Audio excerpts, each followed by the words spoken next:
votre pronostic? Je sais, vous avez bien expliqué que on parle d'une centaine de journalistes. Vous pouvez pas, c'est-à-dire savoir, c'est-à-dire ils vont voter pour qui. Mais vous, en tant Je connais les votants. Ce que je peux vous dire, c'est qu'il y en a certains, je les avais choisis à l'époque, ils sont toujours en place. Je connais des votants. Mais il est hors de question pour moi de les solliciter. Ça m'intéresse pas de savoir pour qui ils ont voté. J'attendrai le moment où ça paraîtra pour de pouvoir votre regarder. publicité à vous, c'est-à-dire en fonction, peut-être vous connaissez la mentalité et la culture, c'est-à-dire de ces journalistes, sur quelle base ils se focalisent par rapport à leur vote.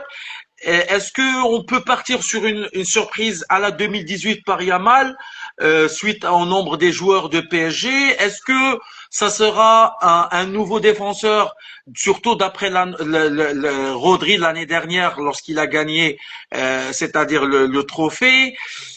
Comment ça va jouer? Moi, en fait, je sais pas du tout quel scénario va être celui qui nous est réservé lundi soir. Je sais pas du tout. Euh, J'espère que ça sera pas un scénario à la 2018. J'espère que le vainqueur viendra du Paris Saint-Germain. C'est pas un souhait journalistique du tout, mais c'est Ouais, juste que je trouve que ça serait logique. Pour moi, ouais. Yamal ne le mérite pas, en tout cas pas maintenant. Voilà. Ça, c'est une chose.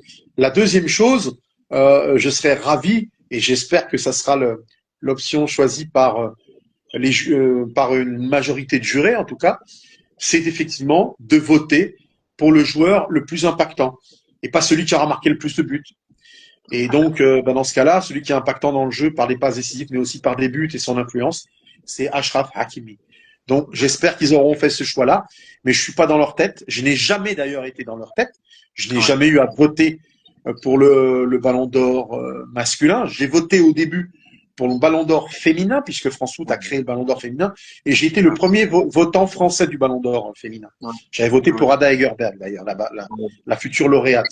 Ouais. Mais je n'ai jamais été votant du Ballon d'Or masculin.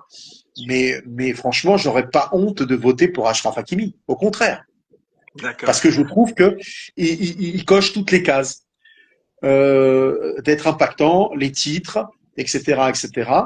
Et puis la personnalité aussi d'Achraf. Je trouve est une On belle a vu personnalité.